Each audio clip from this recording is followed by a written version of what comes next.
The Game of Life and How to Play It by Florence Scovel Shinn. This edition published in 2011 by Martino Publishing. We're going to start at the beginning, Chapter 1. Chapter 1, The Game. I bought this used book online. Someone wrote here, 10 Rules to an Authentic Life. Most people consider life a battle. It is not a battle, it's a game. It is a game, however, which cannot be played successfully without the knowledge of spiritual law. And the Old and New Testaments give the rules of the game with wonderful clearness. That's how she's using the Bible. Jesus Christ taught that it was a great game of giving and receiving. Quote, "Whatsoever a man soweth, that shall he also reap." This means that whatever man sends out in word or deed will return to him. What he gives, he will receive. If he gives hate, he will receive hate. If he gives love, he will receive love. If he gives criticism, he will receive criticism. If he lies, he will be lied to. If he cheats, he will be cheated. We are also taught that the imaging faculty, meaning the brain, the imaging faculty plays a leading part in the game of life. Quote, "Keep thy heart," or imagination, "with all diligence, for out of it are the issues of life," end quote. That comes from Proverbs 4:23 in the Bible. This means that what man images or sees in his mind, sooner or later externalizes in his affairs, meaning like it'll happen in your life. I know of a man who feared a certain disease. It was a very rare disease and difficult to get. He pictured it continually and read about it until it manifested in his body. He died the victim of distorted imagination. We see, to play successfully the game of life, we must train the imaging faculty. We must train the mind. A person with an imaging faculty trained to image only good brings into his life, quote, "every righteous desire of his heart." Meaning, if you see and think and believe good things are coming, then they will. They are already. You have to believe that it's happening now, that it exists already. Not that it will happen in the future, that it already exists for you now. Health, wealth, love, friends, perfect self-expression, your highest ideals. Now we're on page 8. I'll give you a close-up if you want to screenshot it or something. The imagination has been called the scissors of the mind. It is ever cutting day by day the pictures man sees there. Sooner or later, he meets his own creations in his outer world. To train the imagination successfully, man must understand the workings of his mind. The Greeks said, quote unquote, "know thyself." There are 3 departments of the mind: the subconscious, the conscious, and the superconscious. The subconscious is simply power without direction. Those are the things. It is like steam or electricity. It does what it is directed to do. It has no power of induction, meaning like the subconscious mind, those are just the things that we believe, like, but don't even realize we believe. Those are things that we know to be fact, true, just like part of the world.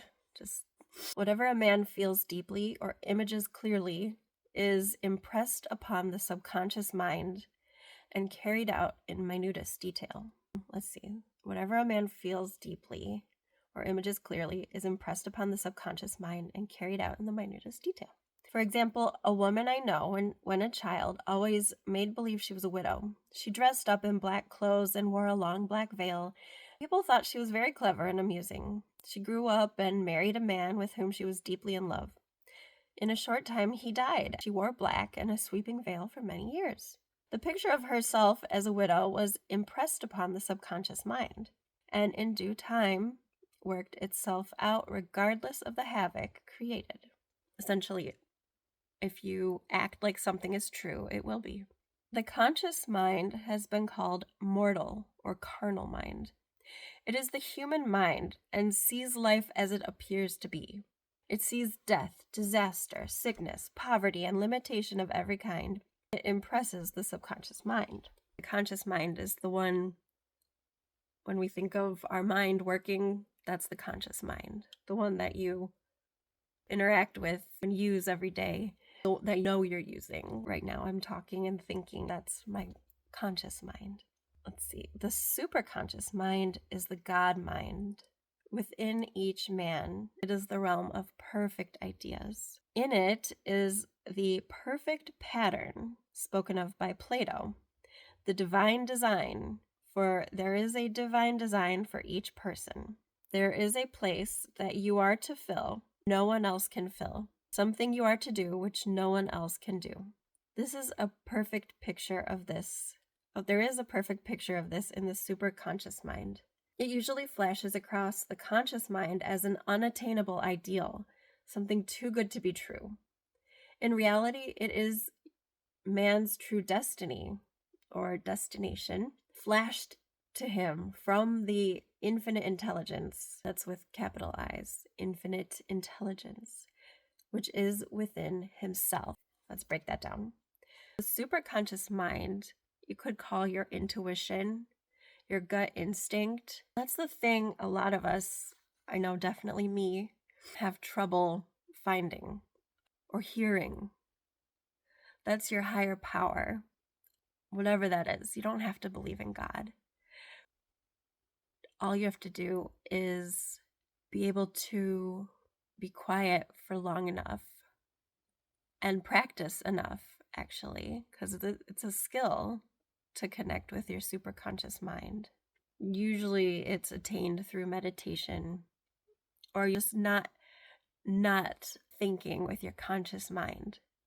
Like, you have to be quiet inside to hear. You have to quiet your conscious mind to let your superconscious mind speak or guide you. Mind doesn't really use words. Like she says, it usually flashes across the consciousness as an unattainable ideal, too good to be true. Many people, however, are in ignorance of their true destinies and are striving for things and situations which do not belong to them and would only bring failure and dissatisfaction if attained. A lot of times we think we want something. We think we should get a certain job, or we need to eat a certain way, anything like that, or we need to look a certain way, anything. It feels difficult. It feels like you're forcing it. Of course, everything takes effort.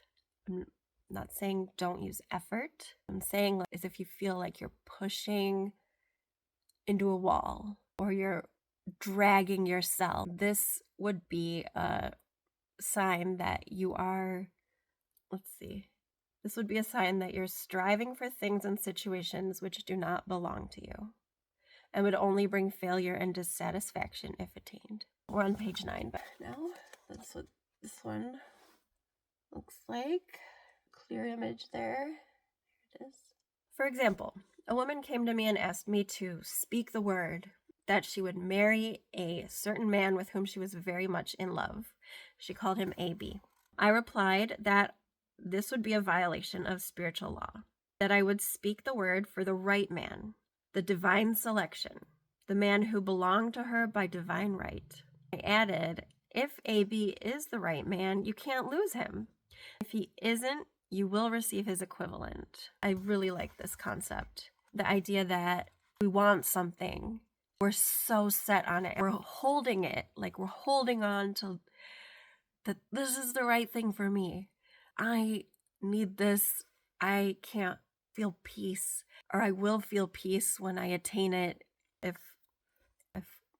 If you would realize he's in love with me and we can be together, who knows? Oh, if I could go to like a concert, if I could have that certain outfit. Not all these things that we want or that we think we want are actually meant for us.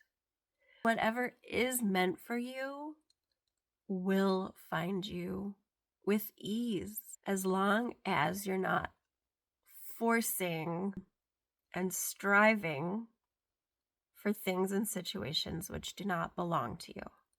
say you really want an expensive dress, because that's something I always want. Like, it's like, okay, I want that.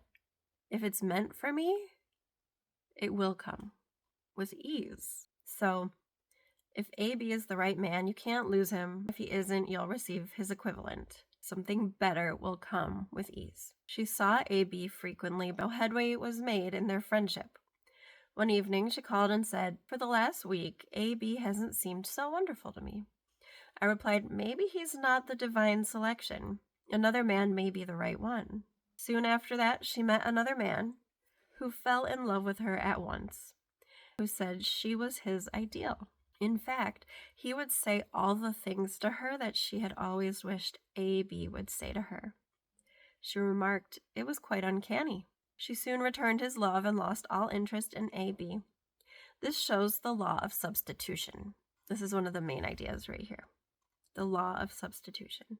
A right idea was substituted for a wrong one. Therefore, there was no loss or sacrifice involved.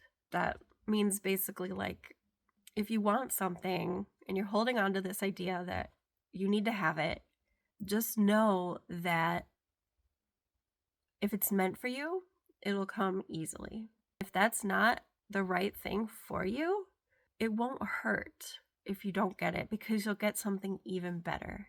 Jesus said, "Seek ye first the kingdom of God and his righteousness, and all these things shall be added unto you." He said the kingdom was within man.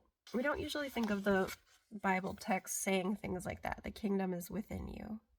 Seek ye first the kingdom of God, meaning just be still a moment. You don't have to sit and meditate. Just be still for a moment. Just take a breath, sing a song, clap your hands, take a walk and feel the ground under your feet.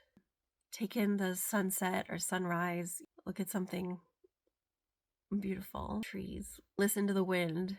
Honestly, you could listen to sirens from ambulance or fire truck. Just stop thinking for a second, or for as long as you can, really.